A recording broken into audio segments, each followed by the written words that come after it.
Глава администрации Владикавказа Сергей Дзантиев встретился с руководителями танцевальных коллективов международного фестиваля «Танец дружбы». В этом году на конкурс приехало свыше 20 коллективов. Всего более 700 участников из разных городов России и зарубежья. Художественные руководители ансамблей дали единодушную высокую оценку организации.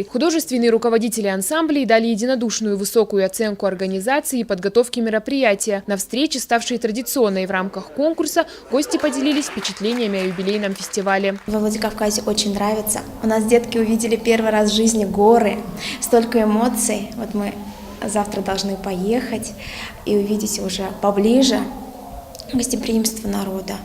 Очень тронуло. Как отметил Сергей Дзантиев, цель конкурса – заложить дружеские отношения между детьми разных народов.